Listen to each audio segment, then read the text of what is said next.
Good afternoon, ladies and gentlemen. Welcome to the Berkeley County Board of Education meeting this Tuesday, September 13th, 2022. I call the meeting to order. I declare a quorum of members are present. The media has been notified. We need a motion to approve the agenda. So moved. We have a motion from Ms. Littleton, a second from Mr. Ramsey to approve the agenda. Is there any discussion? All in favor of the motion, please respond by saying aye. Aye. All opposed, nay. Motion is approved by a vote of 8-0.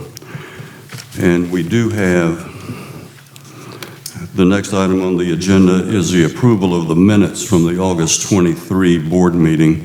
As a point of clarification, item 9D, which was the roof replacement for Sedgefield Middle School, the correct reading is IFB number 661-2122 and is reflected in the minutes. I need a motion to approve the minutes as discussed. We have a motion from Ms. Tanner, a second. Do we have a second? Second. From Ms. Marone to approve the minutes with clarification. Is there any discussion? All in favor of the motion, please respond by saying aye. Aye. Aye. Any opposed, nay. Motion carries unanimously 8-0.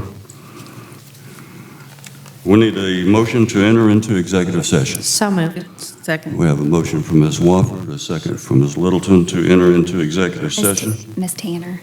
Ms. Tanner. That was not you, Ms. Wofford? No, sir. Well, I mean, apologize. I'm happy to take it. You can take it. We will clarify. Ms. Tanner made the motion and Ms. Littleton made the second to enter into executive session. The stated purposes of the executive session are as follows. Section 2B is a discussion of the evaluation, employment, appointment, assignment, demotion, discipline, or release of an employee or employees as needed. Section 2C, a legal update regarding a pending, threatened, or potential claim or other matters covered by the attorney-client privilege. And 2D, 3 student attendance appeals and 2 student expulsion appeals. Is there any discussion? All in favor of entering into executive session, please respond by saying aye. Aye. Any opposed, nay. The motion is approved by a vote of 8-0. We are in executive session.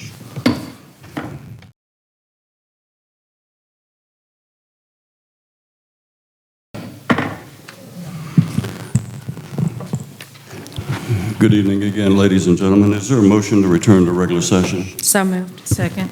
I have a motion from Ms. Tanner, second from Ms. Littleton to return to regular session. Is there any discussion? All in favor of the motion to return to regular session, please respond by saying aye. Aye. Any opposed, nay. Motion carries unanimously. We are in regular session. And for the record, no action was taken in executive session. Next item on the agenda is the Pledge of Allegiance and moment of silence. Ladies and gentlemen, please stand for the Pledge of Allegiance and remain standing for a moment of silence. I pledge allegiance to the flag of the United States of America and to the republic for which it stands, one nation, under God, indivisible, with liberty and justice for all.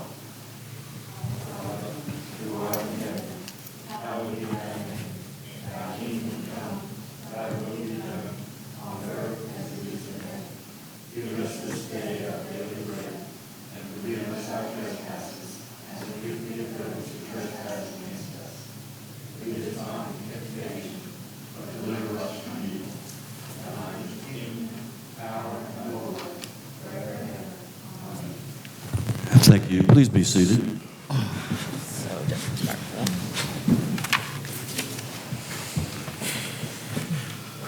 Next item is citizens' comments.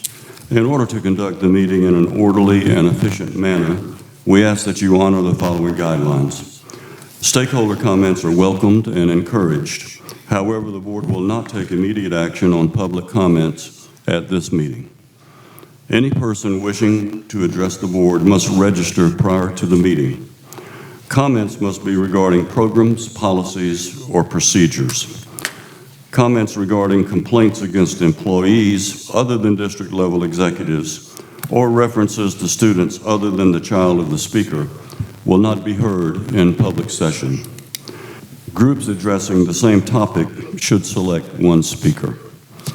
Comments will be limited to 3 minutes per speaker. The board chair reserves the right to allot additional time or to halt public comments that do not adhere to the guidelines. Our first speaker tonight is Mr. Garris Davis on cognia and transparency.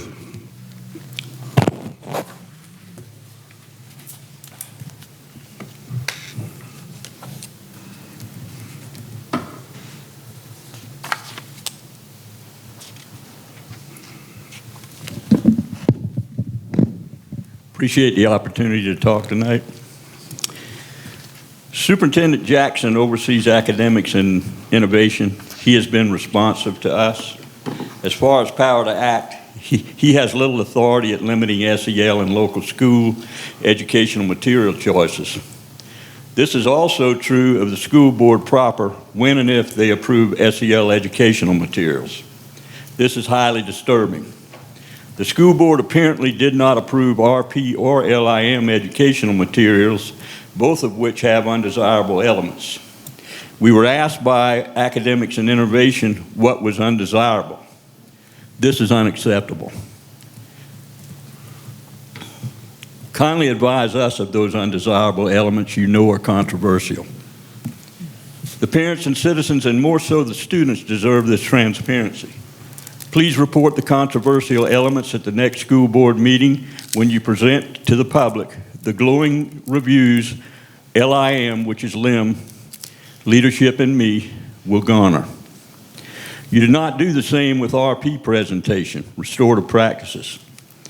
We asked A&I to help set up interviews with 10 principals, K through 12 schools, and they would not touch it. We need a feel for local school leadership to find out what the principal's position is on elements of SEL that they know are controversial. Last week, A&I suddenly shut down communication with us when we asked a simple question about LIM. A&I referred us to Ms. Katie Tanner, who probably will tell us a FOIA will be filed. We have 5 other RFIs, which probably will have a FOIA required, and we'll launch those in the near future that will probably, as I said, require a FOIA.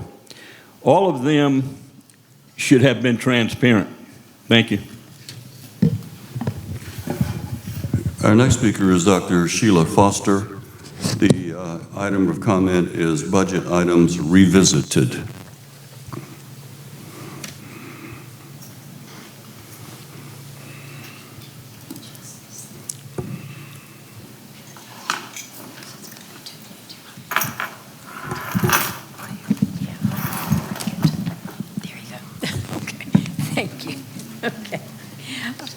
Someone has said that there are 4 ways to spend money. First, I can spend my money on me. I'm concerned about both cost and quality. Second, I can spend my money on someone else, a gift, if you will. I'm still concerned about cost, but I'm a little less concerned about quality. Third, I can spend somebody else's money on me. My boss sends me on to a conference. Now, I'm not concerned particularly about money because it's the boss's money, but I am concerned about quality because I want to travel in comfort. Finally, like governmental bodies, I am spending someone else's money on someone else, and I may not be terribly concerned about either cost or quality. On June 28th, 2 budget items were discussed that I felt were related. First was the request for over $700,000 for 4 administrative positions and over $300,000 for 3 positions by A&I. Some members asked the board to delay spending those funds because schools are coming out of COVID into what will hopefully be a more normal school year, and things could look very different in a few months. Second was the request for a 3% salary increase for teachers and other employees. The increase to 4% came later, and you can add the 1/3 for yourself. With a starting teacher salary of about $40,000, that would be an increase of $1,200 a year, $100 a month, $25 a week before taxes. After Social Security, federal, and state taxes, the increase would be closer to $900 per year, $75 a month, and about $19 a week for a teacher, while spending would be over $180,000 per administrative and over $105,000 for A&I positions. You have heard about the dramatic decline in math and English scores over the past 2 years. I cannot recall a single time I would have requested another administrator over more hands in the classroom for students needing extra help, and our students need help. The $1 million for those 7 positions would fund 26 additional teachers, or over 70,000 hours of instructional assistance at $15 an hour. I can only wonder how many in the audience would prefer 26 teachers or 70,000 hours of instructional assistance over 7 new support positions. One member said anyone on this board who votes against tonight's budget doesn't have a care in the world for our students. Perhaps some members of the board were just looking at the picture differently. Thank you.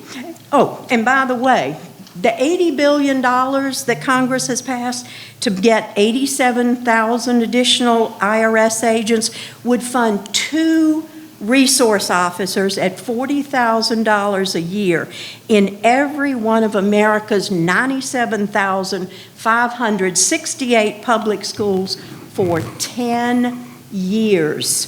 Thank you, Dr. Foster. That's Your time has expired. More IRS agents or having 2 officers Dr. protecting Foster, our your children. time has expired. Thank you. Thank you.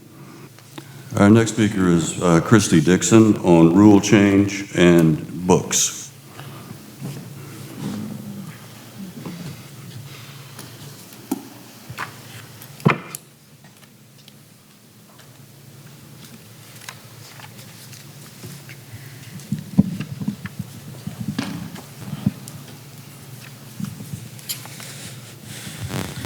Good evening. I wanted to address the conduct rule change again. It's up for its second reading tonight. First of all, I appreciate the respect shown to parental rights in these changes. That's my number one focus. Every parent has a fundamental right to direct the upbringing of their child. The one problem I have is that on page 3 and page 5, we still have the reference to restorative practices. There is a change in that parents would be informed. But when you inform the parents, are you just going to sell them, hey, this is what we recommend, or are they going to get the true story of restorative practices? Are they going to know that this is a mental health intervention?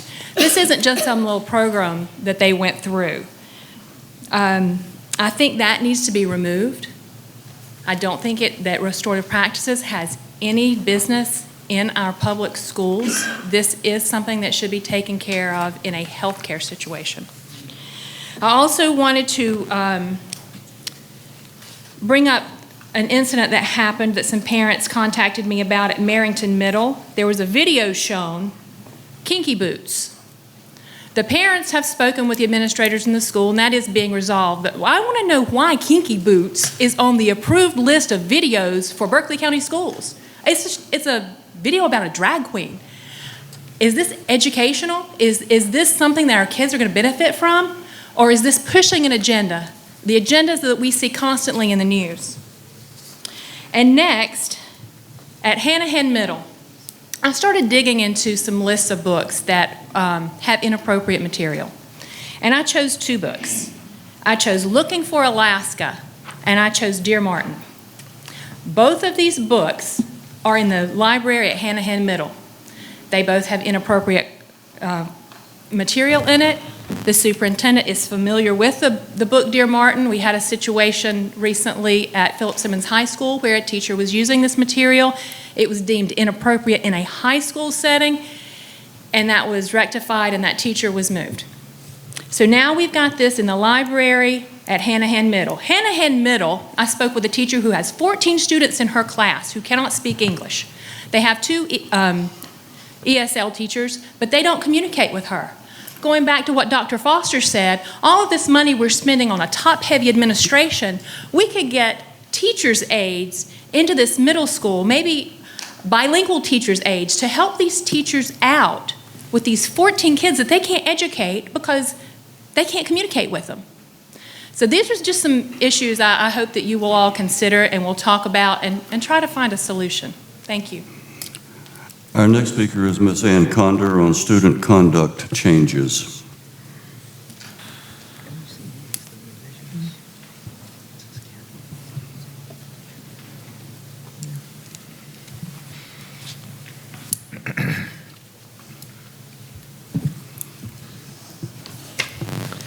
I come to you tonight as a mental health professional who has practiced for many years. I would like to address this board on your proposed changes to the rules regarding student behavior conduct. When you attempt to establish mental health therapies for behavior modification purposes, you are stepping into an area where even many mental health professionals find the task extremely challenging. If these trained and experienced professionals are challenged, then why would you expect a teacher or an SRO to be able to change behaviors of a disruptive child who potentially may be suffering from mental health problems or a deeply emotional issue that could be rooted from their home environment? In draft 1, you still incorporate and give administrators carte blanche on restorative practices. And then in the second draft, you take it out, but replace it with the words behavioral interventions. This is nothing more than a word game because restorative practices is a behavioral intervention, just as much as any other therapeutic model, such as hypnotherapy, CBT, DBT, EMDR, play therapy, and the list goes on.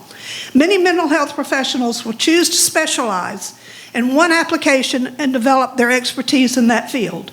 When you attempt to apply a therapeutic approach without years of training and expertise and without involving the parents or the family unit, the result can do more harm than good, especially with children who come from a troubled environment, have been abused, or even themselves suffer from a mental health disorder. The problem can run much deeper than what a pseudo-mental health professional can handle. And that is what you are asking teachers, administrators, and SROs to undertake with restorative practices.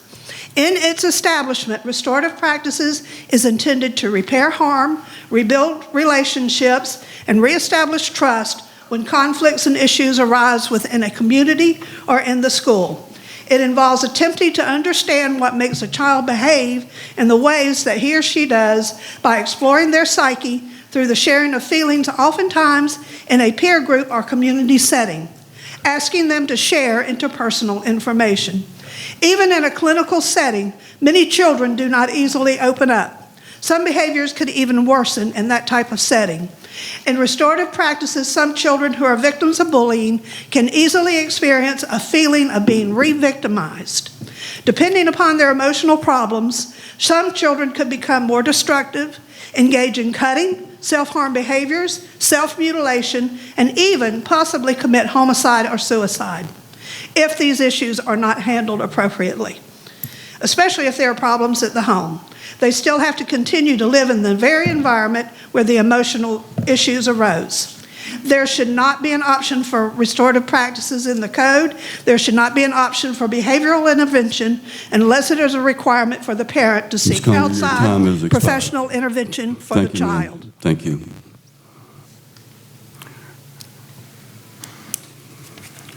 Our next item on the agenda is any action as required for items from executive session. We do have 3 student attendance appeals and 2 student expulsion appeals. We'll entertain some motions. Mr. Chairman, I make a motion for attendance appeals 1 through 3 to be denied. Is there a second? Second. Mr. Wright, there's a motion for Ms. Tanner, a second for Mr. Wright to deny all student number 1, student number 2, and student number 3 attendance appeals. Is there any discussion? Mr. Chair, can I make a friendly amendment that we deal with each of the students individually in case we don't have a huge list tonight, one, and I want to deny one, but not others. Understood. I think that's justifiable. So we will actually take these individually. So we have a motion on the floor and seconded. Mr. McQuillan, are you asking for an amendment to that? Yeah, I make a motion to amend to address each student individually. Okay. Second. We have a motion from Mr. McQuillan and a second from Ms. Wofford to amend the motion for all three students to be denied. Was that motion to be heard? All in favor say aye. Aye. Aye. All opposed, nay. Okay, we will, by a vote of, I didn't hear any dissenting, so it was unanimous that the amendment is passed.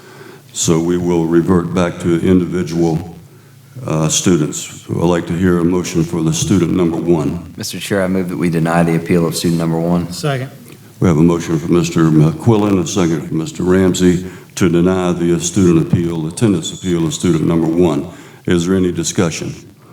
All in favor of the motion respond by saying aye. Aye. Any opposed, nay. Motion carries unanimously. Mr. Chair, in the matter of student number 2 and 3 who are related, I move that we grant the appeal. Second. I'm sorry, I didn't hear your motion, Mr. McQuillan. In the matter of students number 2 and 3, I move that we grant the appeals. Second. Okay, we have a motion from Mr. McQuillan on students numbers 2 and 3 to grant the appeal, and that these two appeals, and the motion was seconded by Mr. Ramsey. Is there any discussion? All in favor of this motion, please respond by saying aye. Aye. Aye. All opposed, nay. Nay. Those members that voted in the affirmative, please raise your hand. 1, 2, 3. And those members that voted in the negative, raise your hand. Motion carries by a vote of 5-4. I think we have 2 student expulsion appeals. We'll hear the expulsion appeal of student number 1. Mr. Chair, in the matter of student number 1, I move that we deny the appeal. Second. We have a motion from Ms. Wofford, second from Mr. Ramsey to deny the student expulsion appeal of student number 1. Is there any discussion? All in favor of denying the appeal, respond by saying aye. Aye. Any opposed, nay. Nay. The motion carries by a vote of 8-1. Mr. Chairman, I make a motion for student number 2 for us to deny the appeal. Second. We have a motion from Ms. Tanner, a second from Mr. McQuillan to deny the expulsion appeal of student number 2. Is there any discussion? All in favor of this motion respond by saying aye. Aye. Any opposed, nay. Motion carries unanimously 9-0. Mr. Chairman, I move to accept the personnel recommendations of the administration as discussed in executive session for the current school year. Second. We have a motion from Ms. Tanner, a second from Mr. McQuillan to accept the personnel recommendations of the administration as discussed in executive session for the current school year. Is there any discussion? All in favor of this motion, please respond by saying aye. Aye. All opposed, nay. Motion carries unanimously, 9-0. The next item is number 6, and I will recognize Mr. Jackson for this presentation. Good evening, Mr. Chair, board members, members of the audience. At this point in time, we will discuss attendance lines for the Carolyn Lewis School. As you know, we anticipate opening the Carolyn Lewis School in 23-24 school year. That's this upcoming school year. And these attendance lines will have an impact to schools in the Nexton area, Cane Bay area, Devon Forest, as well as the Sangaree area, and potentially College Park, Sangaree Middle Schools. It's extremely consequential. At this point in time, I would like to invite Mr. Mike Miller to the podium, and he will provide us with his presentation as well as a few options for attendance lines for the Carolyn Lewis School. Thank you, Mr. Jasper. Good evening, Mr. Chair, board members. Good evening. Let me get set up here. Diane? Yes, I am. Right there. Go.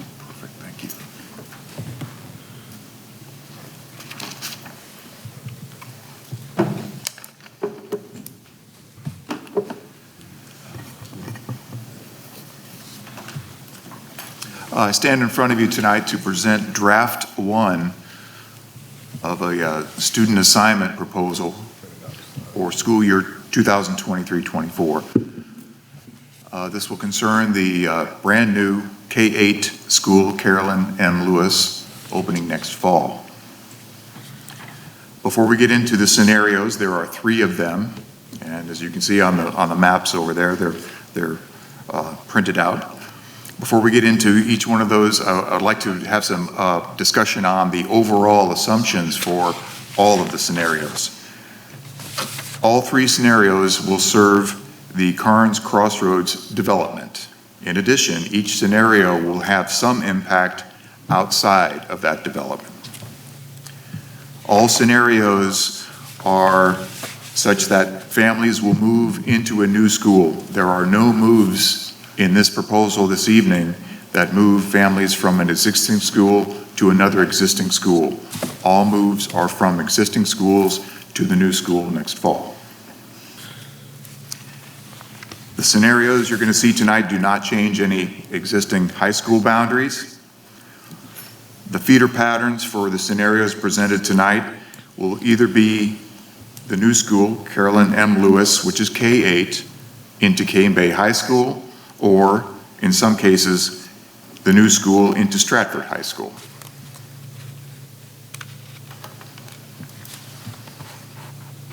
The first scenario that we'll talk about, I call it Scenario A. Again, we're opening next fall, 2023-24, serving grades K through 8. The working capacity of the school is 1,221 seats, and as I mentioned, it will serve the Carnes Crossroads development. For Scenario A, the impacted schools are Cane Bay Elementary and Middle, Devon Forest Elementary, College Park Middle, Sangaree Elementary, Sangaree Intermediate, and Sangaree Middle School.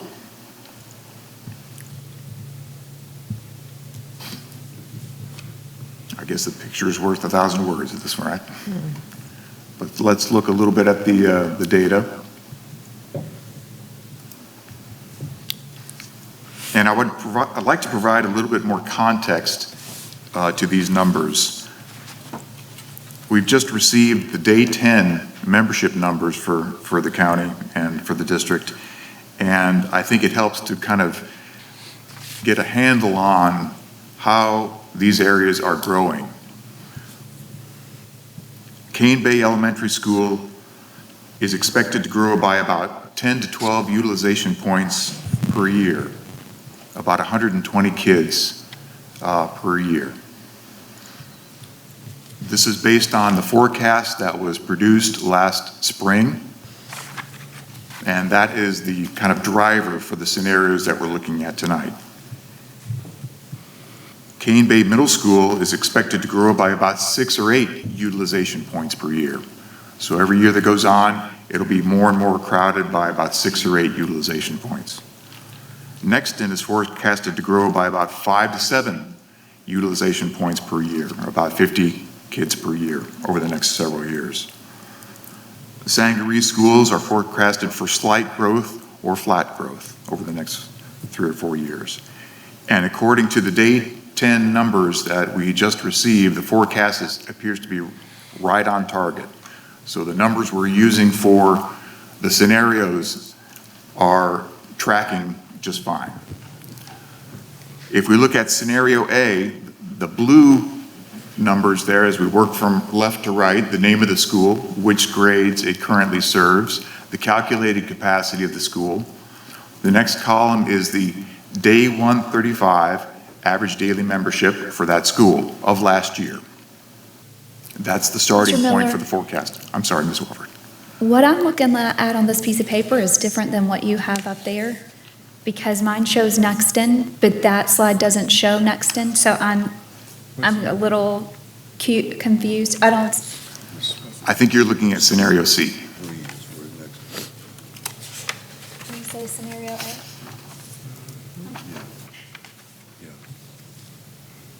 Are you looking at the impact? We have. So it has a blank in it. Okay. Okay. Well, I'm like, my list has Nexton, that list doesn't have Nexton. I'm confused. That's right. Okay. The list you're looking at is a kind of what I call an in and out table, Okay. which shows how many kids, roughly how many kids are moving from school to school. I got it. If you scroll down to the bottom, I there we can, go. yep, I see it now. So in several scenarios, Nexton Elementary School has, well, it's blank, where it That's says because number of. it's not impacted for that particular Because scenario. they're not included in that scenario. In that scenario, yes, ma'am. Okay. I do have one question before you go forward, just because I'm writing things down as we're talking. So we have Cane Bay Elementary is to grow around about 120 students per year, and then you gave the increments, and then I didn't get Cane Bay Middles, but then I got Nexton's was 50 per year. Can you Okay. give me Cane Bay Middles? About 6 to 8 utilization points per year, equating to about 70 or so kids per year. Okay. That's a pretty average kind of thing. Thank you. It moves up and down every single year, as we know. I caught up. Good, I'm good. So back to scenario A in the data table. As you move from left to right, what we need to be comparing is the 2021 utilization. For example, Cane Bay is at 131% as of day 135 last year. When the new school opens, it will provide relief for Cane Bay Elementary and bring it down just a little bit to 129. Why isn't it more? It's because Cane Bay is growing by about 10 points every year. So from the 21 date to the 23 date, it's growing by about 20 utilization points, maybe 250 kids. So by the time we open that school, the practical thing is it will be keeping Cane Bay about where it is right now because of the growth. Does that make sense? Yes. As you look out a little farther, you can see that we are getting relief due to Carolyn Lewis School opening, but the areas are still growing.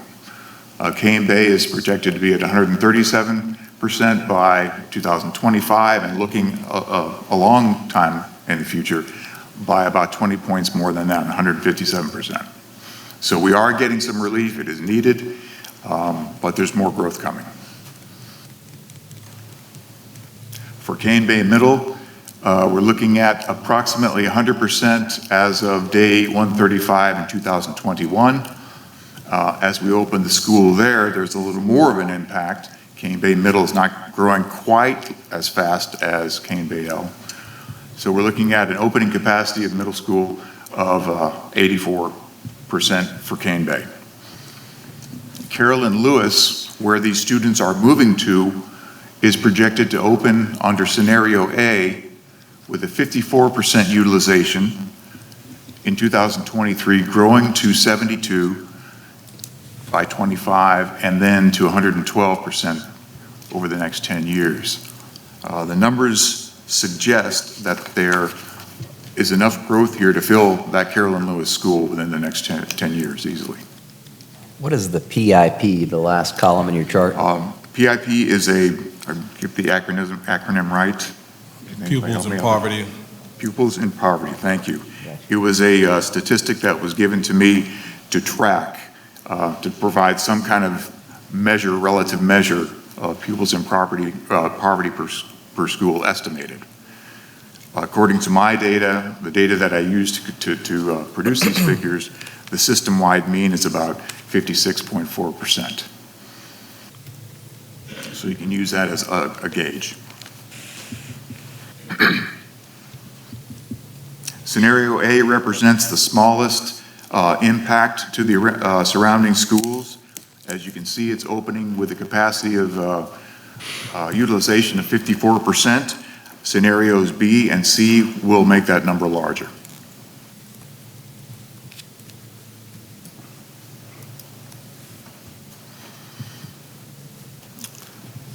My arrow is in the wrong place. Okay. Scenario B takes scenario A and adds a small portion on the north around McLaurin Drive, McLaurin Avenue, right next to the Cane Bay campus. That blue arrow should be pointing a little more to the southwest. Sorry about that. PDFs don't handle it, I guess.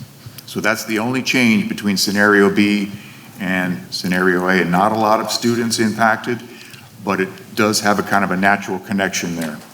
It is close to Cane Bay campus, though. The numbers don't move very much. I think we're looking at about a 2-point drop in Cane Bay Elementary with that move, 1 or 2 points. Carolyn Lewis moves from 54% when it opens to about 56% estimated for scenario B. And the justification of this is to really try to help provide relief for Cane Bay as much as we can. That's why this scenario is there.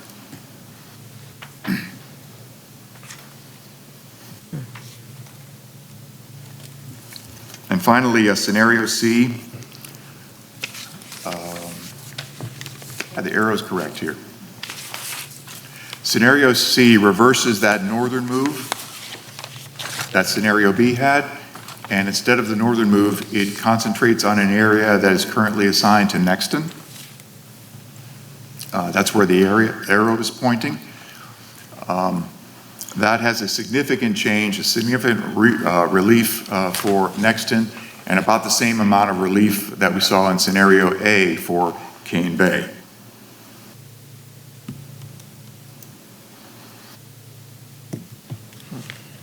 So Cane Bay reverts back to scenario A at about 129% in 2023. Cane Bay Middle School is about where it was in scenario A at 84% utilization in 2023. The big change here is now Nexton has a little bit of a relief about, let's see, how many points is that? It decreases by about 15 points, Nexton, in 2023. So a significant relief for Nexton for scenario C. And you can see the extra added to Carolyn Lewis in 2023, boosting its utilization for that first year to 76%.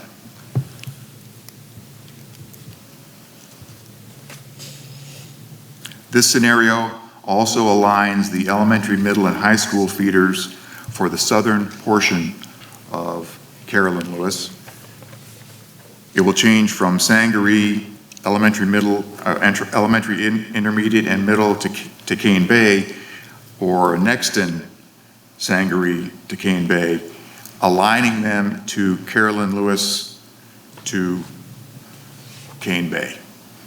A lot of moving around there. Let me say that one more time. Currently, we're looking at that southern portion going to Sangaree schools and then to Cane Bay High School, or going from Nexton to Sangaree Middle School to Cane Bay High School.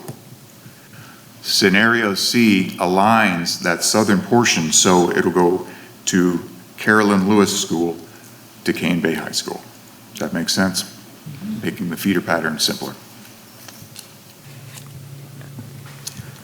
There are a couple other what I call technical adjustments to look at, but let's take a break here, and if you have questions about these 3 scenarios. Oh, I have questions.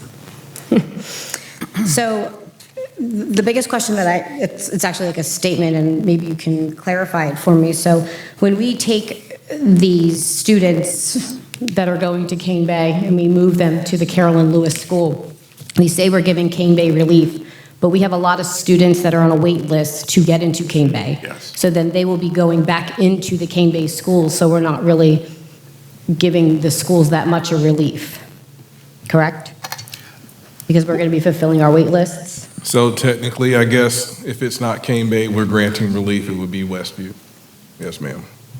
Okay, because I'm sure the Cane Bay community would want their kids out.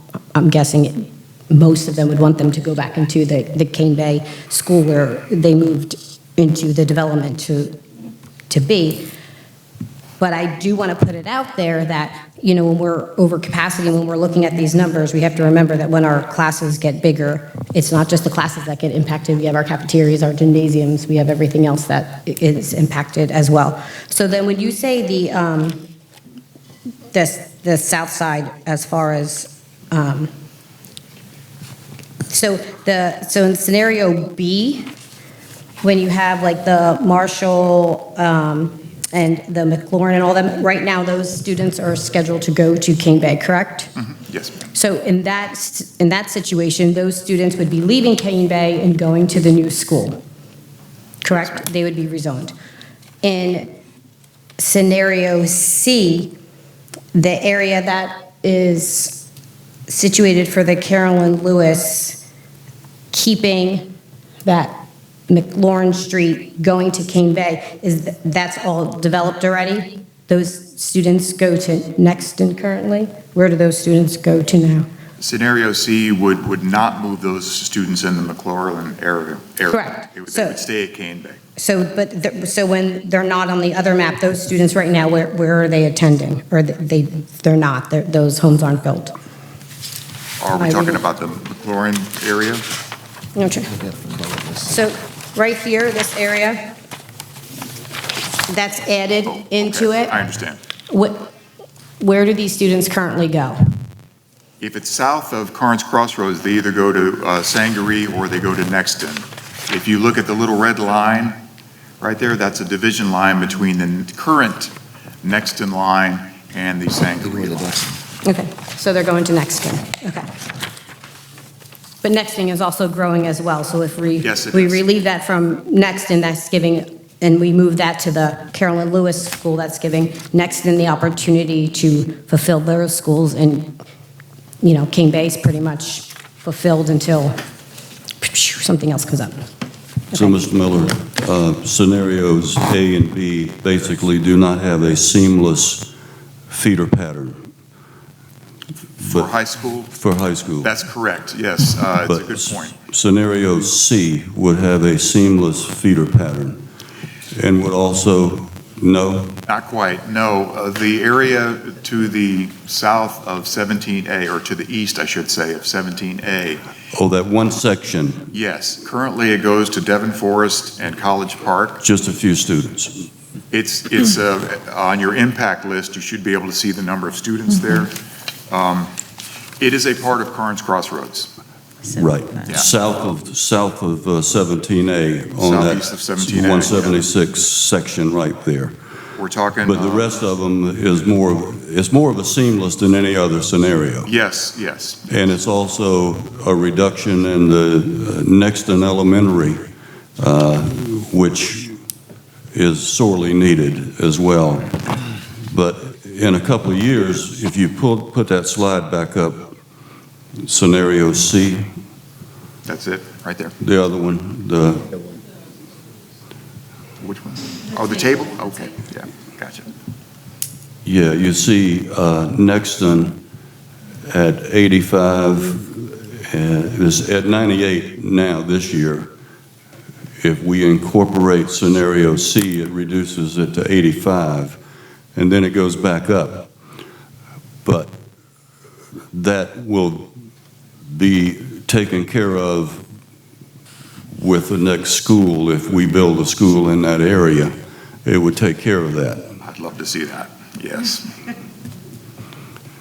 So I think it looks like to me scenario, and it also impacts the Carolyn Lewis School with a significant percentage of students initially, which I think is important.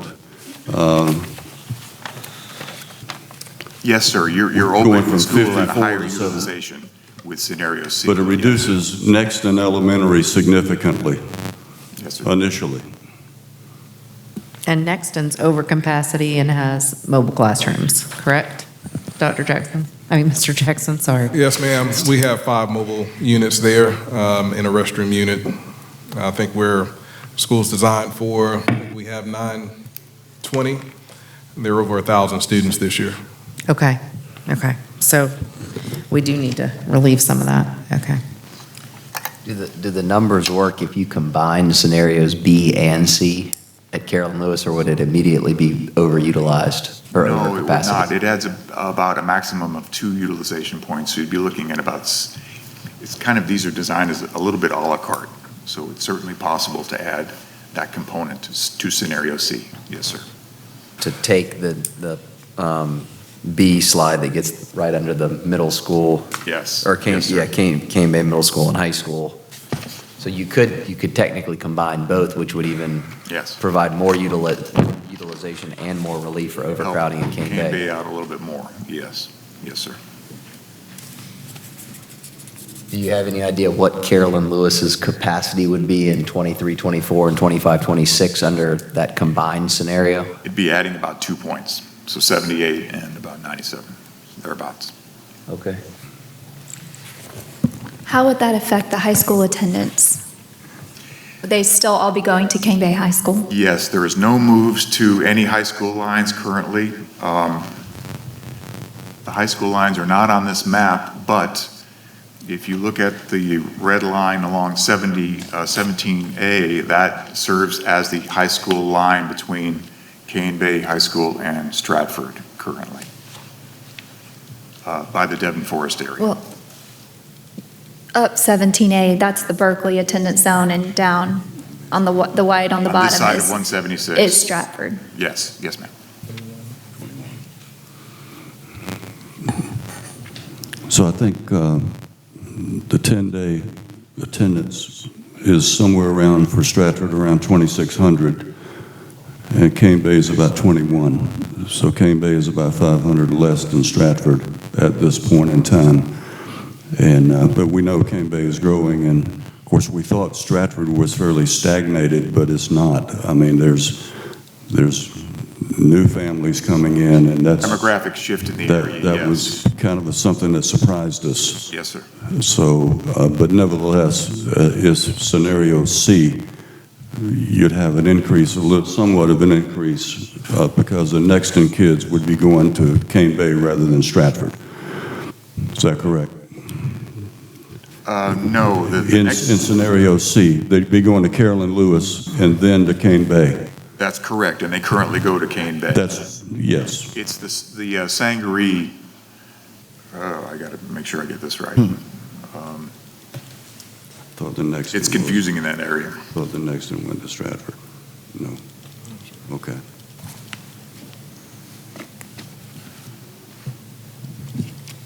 I don't have the high school lines on, Okay. and I hate to say something that would be wrong.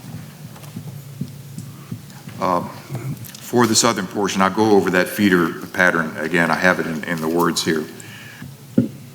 So there's two areas that are impacted in the southern area. The yellow area, you can see it's divided by a red line. That red line is in between Nexton and Sangaree Elementary. Okay. So in that area, there are two feeder patterns. The first goes to the Sangaree schools, elementary, intermediate, middle, and then back to Cane Bay High. The second area, the children go to Nexton, Sangaree Middle School, so going to Sangaree, and then back to Cane Bay High. So all those children in there are Cane Bay High kids, or eventually Cane Bay High kids.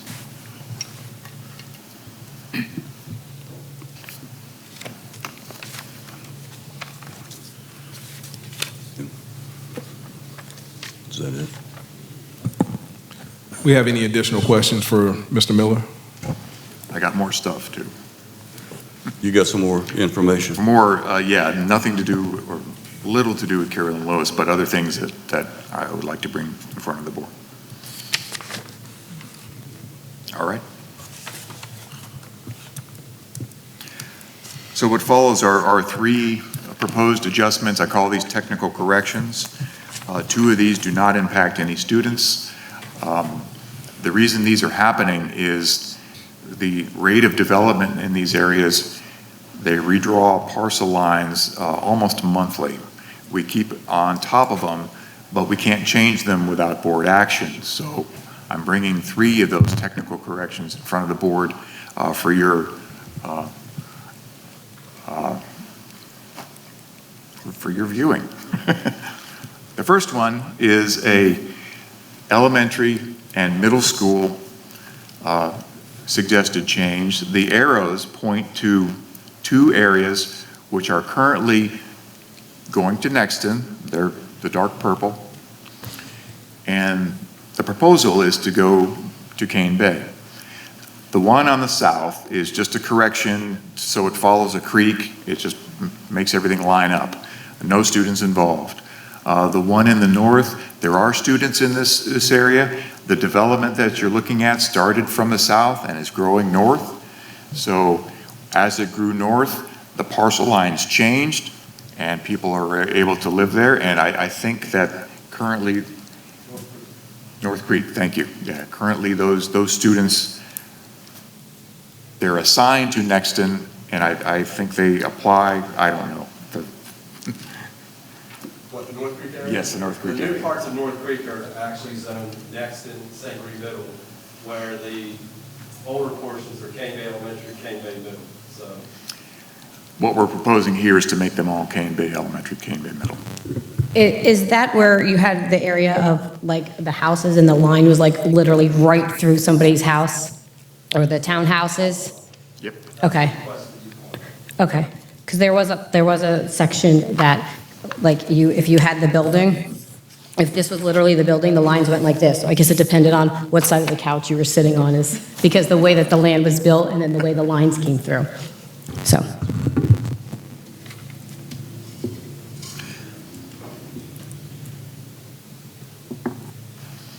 So the next one we're looking at does not involve any students. The two areas that you see the arrows pointing to are currently zoned for Nexton Elementary, but they're zoned for Cane Bay Middle. There's no students in them. I don't know exactly the reason these were carved out a couple years ago, but they were. And what I'm suggesting is to put those back in there. There's no students involved, and that'll make the Nexton and Sangaree line aligned in that area.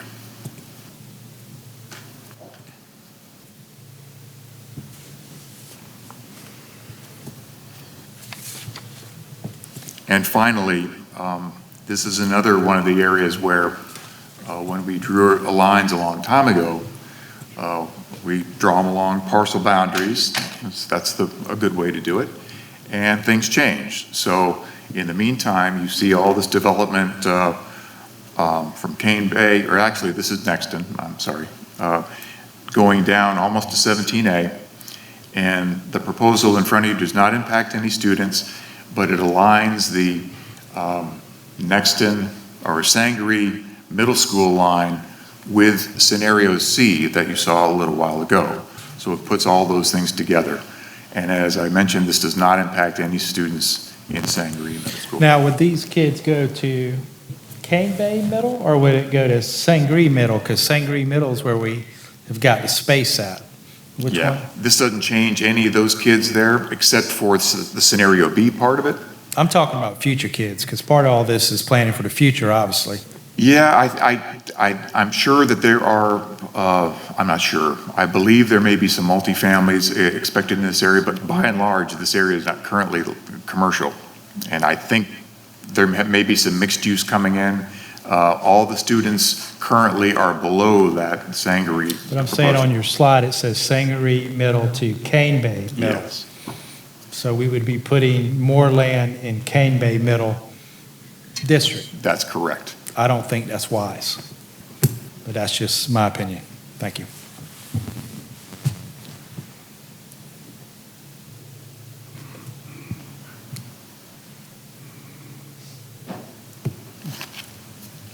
Are there any other questions on those three adjustments?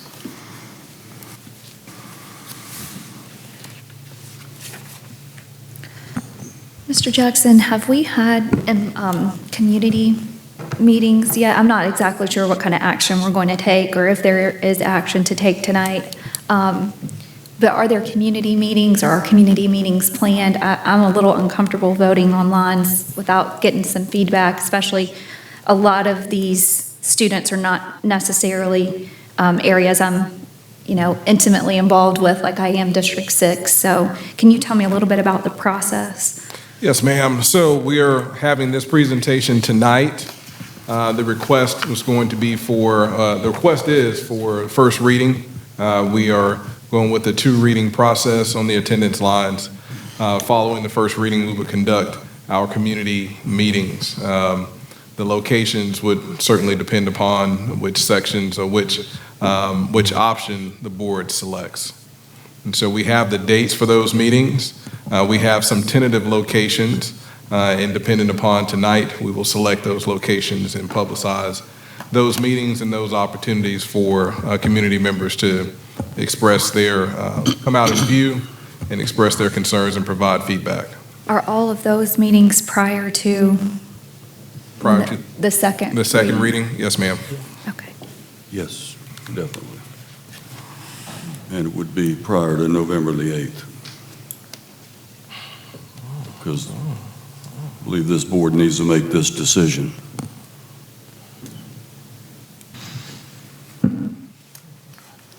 I'll wrap it up with the last slide, which next steps is, yes, community engagement. I'm not aware of any dates as of when I wrote this presentation. Based on the feedback from the board and from the community engagement, we'll look at a final draft with one or more scenarios in that final draft. And my understanding anyways is that the 11th is tentatively where we're looking at doing a vote of approval. Yes, sir, that's correct.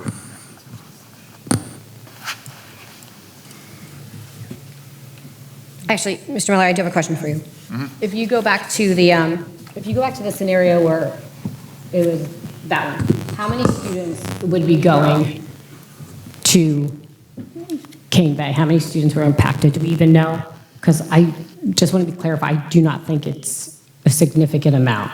I'm just not, I think this board knows I'm really against drawing against through neighborhoods and through streets, and I just want everyone to know this is drawing through an apartment complex, a townhouse complex. I don't have exact numbers. I know I get quarterly updates on where the students reside. It is not a large number. Okay, I just want everyone to understand this image is just literally through a townhouse building. That's all. I like to be clear.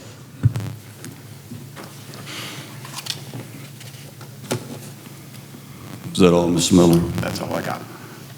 So I think Ms. Jackson's correct. We, first reading tonight, approve something obviously would be something that could be amended and changed based upon the meetings that Ms. Wofford alluded to. But I feel like the second reading would be appropriate after the community input. So we can certainly, Mr. Miller, I'm sure that you can absorb whatever information we come back to you and revise whatever plans based upon the board's decision with respect and regard to the citizens' input from the community meeting. So is there any other discussion? I think we need to entertain a motion. If I might, we just spent a good amount of money building on an extension to Sangaree Middle, and the scenario in B is taking, and A and B, taking the least number of kids out of the middle school, because in one of the scenarios, like 50% capacity, right? Yes. On Sangaree Middle. And it has, B has the greatest impact in the Cane Bay schools in terms of taking kids out of there and providing some relief, and putting them in Carolyn M. Lewis School. So actually, I will make a motion that we choose scenario B for our plan, draft one of our plan for the changing of the lines, the attendance lines. Second. We have a motion from Ms. Littleton, a second from Ms. Wofford to select scenario B for the first reading. Is there any discussion? Yes. Ms. Tanner. I do not agree with that because, again, I would like to reiterate, please back me up if I'm correct, Mr. Jackson, that Nexton is over capacity. We have mobile classrooms, correct? Yes, ma'am. So Cane Bay Middle, do we still have mobile classrooms at Cane Bay Middle? Yes, we do. Okay, so if we're going to do something to alleviate those two schools, we've got to include Nexton. So while I don't disagree that B is a good scenario, I do agree with Mac that B and C would be a great scenario in this situation. Yeah, I make a motion to amend to approve scenarios B and C. Second. For first reading. Second. Okay, we had Get a first and second we here. had a motion.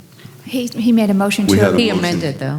he made a motion to amend. So we're amending the motion for scenario B. Mr. McQuillan made a motion, and it was seconded by Ms. Tanner Yes, sir. To combine scenarios B and C. Is that correct? Yes. Correct. Okay. Is there any discussion? So is the amendment, we'll vote on the amendment to have B and C combined. Is there any discussion on that? The only discussion I'll say is this is first reading, and so I think Yes. these are options that B and C seem to have support from various board members. So my thought is we approve both of them, and then based on community feedback and what we find out, we can Come back. potentially amend our decision, adopt one, not adopt the other, or adopt both. I agree. Put them together. Any other discussion on amendment to have B and C combined? Hearing none, we'll call the question. All in favor of the amendment, respond by saying aye. Aye. All opposed, nay. Motion carries 9-0. Mr. Chair, in terms of adjustments numbers 1 and 2, I move that we approve those but not adopt adjustment number 3. What? You got to call the question on the amended motion. Oh, on the amended motion. We'll call the question on the amended motion. All in favor of the amended motion, please respond by saying aye. Aye. Any opposed, nay. The motion carries unanimously 9-0. And Mr. McQuillan? I move that we accept the adjustments to lines in scenarios 1 and 2, but not adopt the adjustment number 3, which is the one that adds, I think, Mike, well, yeah, I'll discuss it after, sorry. This is also a first reading of this too, right, Mr. Miller? Yes. Okay, so the motion was to adopt 1 and 2, but not 3, and it was seconded by Mr. Ramsey, is that correct? Yes, sir. Is there any discussion? I think Mr. Ramsey pointed out that Cane Bay is already crowded. There's going to be additional development likely in that area. I think multifamily, a lot of apartments and other stuff. And so to me, option 3 just seems like it doesn't, while it makes the lines cleaner, it doesn't help with the overcrowding problem. Again, the first reading, we can modify this in the second reading for this. Any other discussion? I guess my only other concern is, I know there's not students on the property now, but I'd be interested in what that property is zoned currently, and I think we can have that follow-up discussion to know, is it flex or commercial, or is it a possibility that, homes are going to be built there? Yeah, we can have a subsequent conversation, but it's mixed use. There's an entire plan for that area. So there'll be some commercial, some residential in there. Multi-units, but primarily there's a lot of commercial, retail, restaurants and shops. That's my Any current other understanding. discussion? All in favor of Mr. McQuillan's motion of 1 and 2, but not number 3, please respond by saying aye. Aye. Any opposed, nay. Motion carries unanimously 9-0. Thank you, Mr. Miller. Thank you. I look forward to seeing you on October the 11th, and possibly at some of these meetings.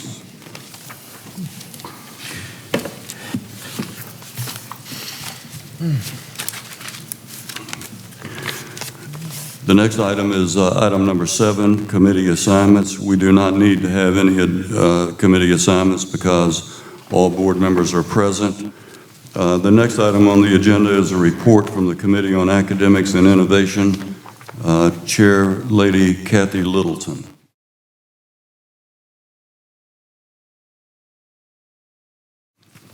I'm calling the Committee on Academics and Innovation to order. I declare there's a quorum of committee members present and note that the meeting has been given proper notice pursuant to the... Excuse me, we're going to item number 8 on the regular meeting.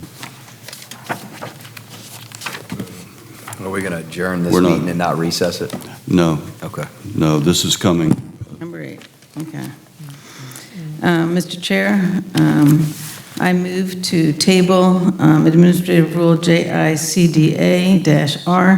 Student Behavior Code, and request that the administration provide one single document back to the Committee on Academics and Innovation. Second.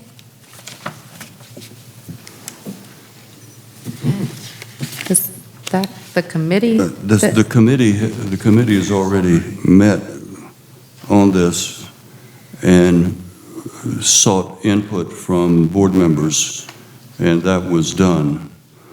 So now you want to table it again? Yes, I do. 'Cause I'll have to Right ask the now, I'm parliamentarian.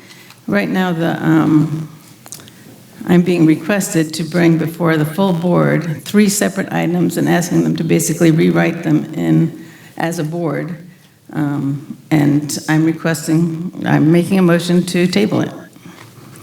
Okay, but I'll have to ask parliamentary, but I will say that the board did provide input as recommended and suggested from the legal counsel, and the policy or the administrative rule was changed As requested. effectively to accommodate those language changes. So I don't know why we want to go back. Maybe I need some parliamentary judgment here, Dr. Richardson. Okay, so I think the request is actually to refer it back to committee. Yes. So instead of tabling it, she's asking to refer it back to the committee to look at the proposed changes that were actually made. Because right now we have 3 drafts. We have the administration's draft, we have Ms. Marone's revisions, and we have Ms. Littleton's revision. So we got 3 drafts floating around, red line documents. I only saw 2 drafts. What I mean, that's The original. Yeah, the original and 2 drafts. there's Okay. the original, and then there's 2 revised red line versions I've got Right. here. So she is asking to refer it back to the committee so Okay. the committee can put it in one document. So can you change your motion to refer it back to the committee? If I table it as it stands, then it drops. And I'm asking the administration to put one document together that the committee can look at. Right, but to table it is not the right motion. Table it means that you're going to pick it back up off the table. So what you want to do is refer it back to committee for the administration to then present the committee with the one document. Fair enough. I make a motion to bring this document back to committee with the revisions involved. I'll give the second. Okay. We have a motion not to table, but to refer this back to committee for the administration to review and submit something to the committee for discussion. Right, so. I think that's what you said, Ms. Littleton? Right, so for clarification purposes, it's to combine the 2 recommended changes into one document? Yes. Is that possible, though? Because I'm looking at these 2 revisions. It's contrary options, so Yeah, that's like- going to be difficult to do. Yeah. Like some of the sentences, some of the exact same phrases were changed to say different things, so I don't know that we necessarily can combine them. I think we just got to consider the original and the 2 revisions and figure out which one Yes. the committee likes best Yes. and bring that to the board. And we've had plenty of time to read these over. Plenty of time. So I don't necessarily know whether it's combining the 2 because they're saying 2 different things. So I think it's just a referral back to the committee for the committee to consider the 2 proposals. And adopt one and bring it to the Well, board. the documentation in both are different. However, draft 2 leaves parents completely out. The original leaves parents completely out. But some of the language in the second draft should be in the first draft as well. But I think once it gets back to committee, then you can kind of define all those particulars that you're talking about currently now. So you're making a motion for it to go back to committee, so you can do the same thing that you're talking about.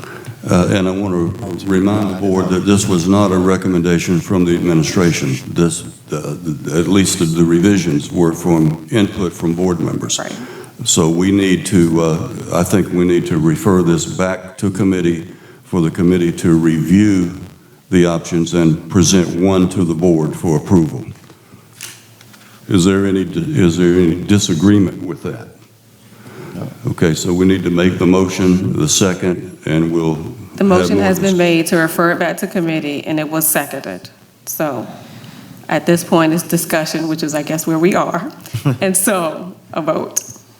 Okay, all in favor of that motion to refer it back to committee and bring it back to the board for approval or discussion, please respond by saying aye. Mr. McQuillan, any other discussion? Do we think it would be fruitful for us while we're in discussion now to discuss the revisions we have in front of us so that the committee has some guidance, or do we want to just let the committee discuss it, then we discuss it as a full board next Then time? let's have that discussion now. What are you saying, Frank? What you got, Frank? Let the committee do their job is what Frank's Yeah, I'm thinking. saying, we're going to refer it back to the committee. I mean, and Agreed. then we'll have those further discussion when they come back to the committee. But I think that it should come out to the board as soon as possible so we can have time to review. Right, it will. Okay. Is there any other discussion?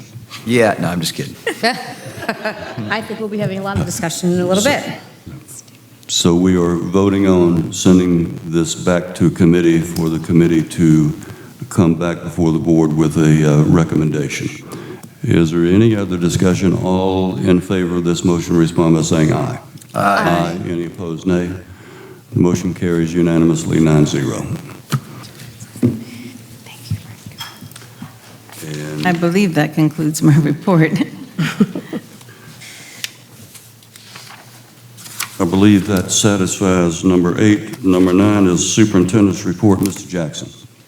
Good evening, Mr. Chair, board members, members of the audience. I'd like to, before we get going, like to acknowledge our members of Teacher Forum. They're in the audience with us. Ms. Taryn Davis from Goose Creek High, and wave at the people. Ms. Stephanie Williams, Cane Bay Elementary, and our forum chair, Ms. Brittany Gary from Nexton Elementary. Thank you for joining us tonight. It is hard to believe that we have completed 4 weeks of school already. I've enjoyed all of my visits that I've been out to. As we've seen the students and the teachers I've observed, they're doing well, and they seem to be much more settled than they have been in previous years. And we did one really exciting thing, really exciting experience to kick off the month of September. Our partners at Rick Hendrick Automotive Group on Friday, September 2nd, the Auto Tech students at Hanahan High School received a visit from NASCAR Cup Series champion Kyle Larson. He's the driver of the number 5 Chevrolet Camaro, which was parked right in the middle of the auto mechanic shop at Hanahan High. Larson was joined by his crew chief, Cliff Daniels. Larson and Hendrick Automotive Group representatives, they had all of the general managers from 12 general managers from the area show up at the high school to meet Mr. V, the auto tech teacher, and present him with a $25,000 check as part of the Hendrick Automotive Group's Hendrick Get Set Go program. Mr. V said the money is going towards updating a lot of the equipment in his shop, including lighting, diagnostic equipment, welding materials, and more. The students were also invited to join the Hendrick team at the Southern 500 race at the Darlington Raceway on that following Sunday. And so we really, truly appreciate the partnership, the wonderful opportunity that our students were provided with. And if you notice a lot of Kyle Larson fans in the Hanahan area now, you know why. I am now all of a sudden a real big NASCAR fan and keeping up with all the races and all the stats and all of that. Also, congratulations are in order for 4 of our schools in the district. They recently earned the Distinguished Arts Program Grant, or DAP grant, and that's sponsored through the South Carolina Department of Education for the 22-23 school year. These Arts Curricular Innovation Grants, or ACIG grants, assist schools and districts in developing and implementing arts initiatives to support quality arts education programs that significantly improve student achievement in the arts. DAP grants provide funds for one-year projects. Successful DAP applications must include that the applicant will include all arts forms, dance, music, theater, visual arts for a 3-year period as part of their strategic plan. Marrington Middle School of the Arts, H.E. Bonner Elementary, Howell Hall Ames, and Philip Simmons Middle all received this grant for the 22-23 school year. So congratulations to those schools. Awesome. Sorry, I thought someone said something. I said awesome. Awesome, all right. Yes, ma'am. It is awesome. If you get a moment to stop by, they're very proud of what they do, so please visit. And I was out at Marrington, as a matter of fact, today. Let's talk a little bit about our instruction and assessments. And so last Tuesday, September 6th, the State Department released results from this past spring's SC Ready, SC Pass administration. The results, while concerning, they were not really surprising, unfortunately. Schools across the state have faced challenges related to learning during the pandemic and addressing unfinished learning following the pandemic. While we all agree that students are more than data points, we must also use this data to make adjustments necessary to improve the level of instruction for all students. In addition, is that my time? No, I was on time. No, you're not on the time. In addition, until another metric is established, these results from these assessments are used at the state level to help determine the overall success of our district, all districts in the state. It is essential that we establish and maintain a structure and consistency in our instructional program. We will do this by providing targeted and meaningful professional development, ensuring student support is embedded within our daily operations, and providing support for more academic enrichment opportunities for all students. Additionally, we're implementing our instructional framework and providing training on our teaching and learning model. As we move forward, we will continue to provide updates on the success of this district-wide implementation. As quality teaching and learning is a priority for our district, we will devote more time during board meetings to provide updates on instructional programs, innovative instructional strategies, and we will also celebrate the academic achievements and progress of our students. Again, classroom instruction and student achievement is very much a priority for this district, and so we will provide time for instructional and academic updates on at least a quarterly basis during the course of this school year, so that everyone is informed of the progress, and everyone is informed of the progress as well. Mr. Chair, that concludes my report for this evening. Thank you, Mr. Jackson. Just a couple of things from my perspective. We talked about attendance lines. We definitely will be having some community meetings with respect to that, getting some community input, as well as community meetings for the penny sales tax, which the board unanimously approved to be put on the November 8th election, where we will be providing facts and information to the public for them to make an informed decision on the penny sales tax. Does everybody remember the year 1998? That's 24 years ago. I do. That's the year that Mr. Wright first assumed duties and responsibilities as a Berkeley County Board of Trustee. And as most of you know, hopefully all of you know, Mr. Wright is not running for re-election this year. So I think it only fitting, Mr. Wright, for your last board meeting to take place at Cane Hoy Elementary School. So without objection, I'd like to honor Mr. Wright's time served at the last board meeting in October 25th and hold the meeting at Cane Hoy Elementary School. Is there any objection to this? Thankfully, none. So we will definitely do that. We don't have to call a question. We will, since there's no objection, that's the way we'll do that. Mr. Wright, an exceptional 24 years. It's been my honor and privilege to know you and to serve with you. Thank you very much. Matt, I want you to be there, okay? Be there, man. We'll entertain a motion to adjourn the regular meeting. So moved. Second. I have a motion from Ms. Wofford, second from Ms. Tanner to adjourn the regular meeting so that the Finance and Capital Planning Committee and the Academics and Innovation Committee may meet. Is there any discussion? All in favor of adjourning, please respond by saying aye. Aye. Ms. Kathy Littleton. Yeah, committee still.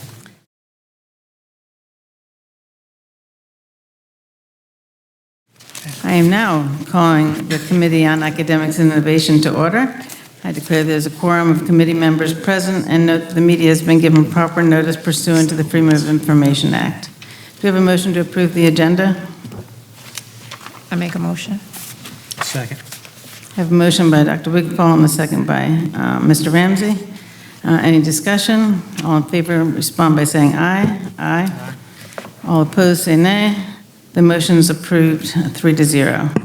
The only agenda item is the Head Start Budget Expenditure Report for July 2022, prospective new hires, and Head Start Human Resources Service Plan.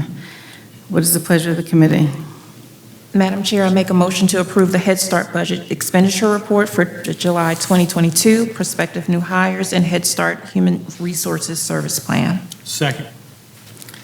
We have a motion by Dr. Wigfall, a second by Mr. Ramsey. Any discussion? Actually, I have a question. Part of the Human Resource Service Plan was for an incentive for the teachers. Can anybody speak to that in terms of what that's going to look like? For Does, Head Start? it's part, yeah, for the Head Start, yes. It's on the next agenda. It's on the next committee. Yeah. It's on the It's next on committee. SLB. The resource plan has nothing to do with the Head It's- Start incentives. Yeah, here. But That's on gonna the come under Finance and Yes. Capital Planning Committee. Okay, so that's not part of the human sources? No, the changes that were in the Head Start Human Resources Plan is you all voted earlier to change the qualifications for the Head Start teacher, so that needed to be changed in the resource plan, Head Start Human Resources Plan. Thank you very much. All in favor, say aye. Aye. Against, nay. Passes 3-0. I'll entertain a motion to adjourn this committee meeting. I make the motion. Second. Motion's made and seconded. All in favor, say aye. Aye. Passes 3-0.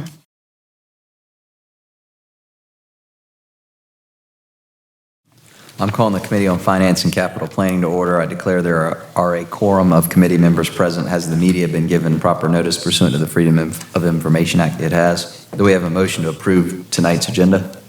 So moved. Second. We have a motion and a second. All in favor, please respond by saying aye. Aye. Motion passes. The first agenda item is out-of-state travel. Ms. Smith, you're recognized. Good evening, Chairman McQuillan, board members, and Superintendent Jackson. Administration is requesting approval of out-of-state travel as presented. So moved. Do we have a second? Second. We have a motion and a second. Any discussion? Hearing none, I'll call the question. All in favor, please respond by saying aye. Aye. Ayes have it by a vote of 3-0. The next agenda item is the Head Start incentive. Ms. Smith. Thank you. The Head Start program is currently experiencing issues with staff retention, and there are a number of Head Start vacancies that need to be filled. The Office of Head Start issued an information memorandum recommending financial incentives to recruit new staff and retain existing staff. Per the information memorandum, the Office of Head Start strongly encourages financial incentives to all Head Start employees. Monies will be used from the American Rescue Plan Fund and the COVID-19 relief funds. Administration is recommending a $625 stipend to each of the 73 Head Start employees to be paid in December of 2022. The 73 Head Start employees, the cost of the $625 incentive is $59,979. Mr. Chairman, I move to approve. Second. Is there any discussion? Questions? No. No. All right, hearing none, I'll call the question. All in favor, please respond by saying aye. Aye. Ayes have it by a vote of 3-0. The next agenda item is the CARES Amendment. Ms. Smith? Thank you. CARES, or the South Carolina Coronavirus Aid, Relief, and Economic Security, was awarded to Berkeley County School District in the amount of $6,789,076. Funds are required to be spent by September the 30th, 2022. Excuse me. As of September the 1st, 2022, there was $801,991.42 in unspent funds.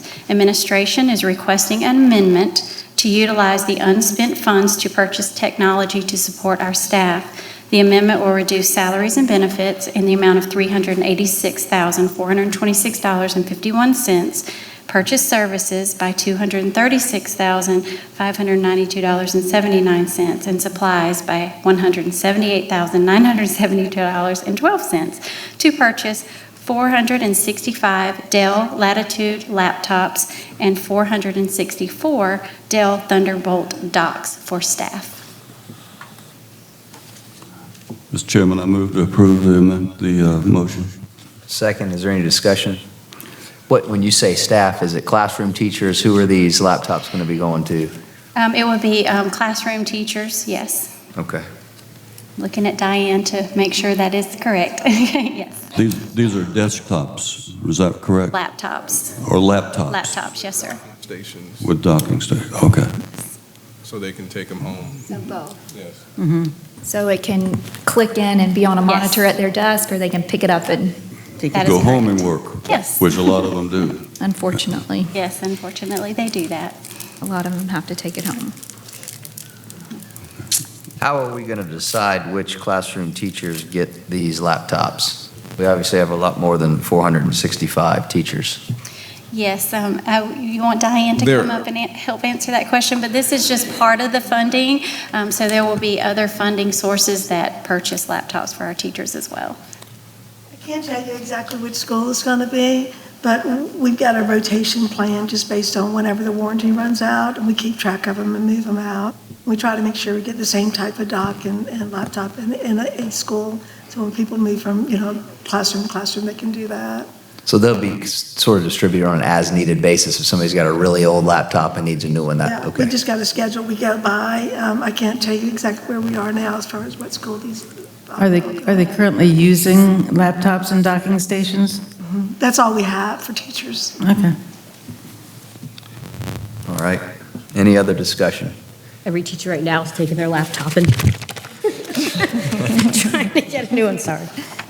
All right, I'm going to call the question. All in favor, please respond by saying aye. Aye. Ayes have it by a vote of 3-0. The last agenda item is school psychologist and speech pathologist. Ms. Smith? Thank you again. Administration is requesting approval to create a new salary scale for school psychologists. Psychologists that hold a doctorate will also receive a $4,000 supplement.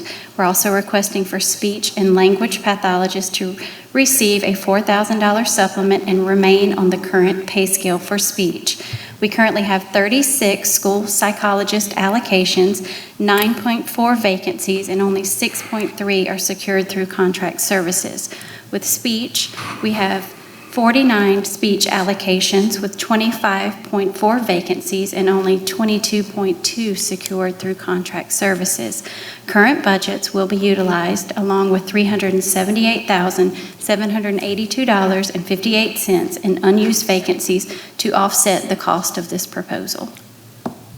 Do you have, and maybe you have it, Mr. Jackson, the stat you said on what the American Psychology Association recommends the student to school psychologist ratio? Because we are way out of bounds, it seemed like, on that. I actually have that too. You have it too? What is that, just for the public's knowledge? If I can find it, I will tell you. Okay, so on school psychologists, the allocations, we are currently at 1 to 1,057, and the recommendation is 500 to 1. With speech, we're currently 50 to 1, and the State Department proviso is 60 to 1, and national maximum caseload recommendation is 45 from American Speech, Language, and Hearing Association. So we're way above that, yes. And we've only been able to fill 25.4 of those vacancies that we have. And this, the new salary scale will put us more comparable to surrounding districts as well.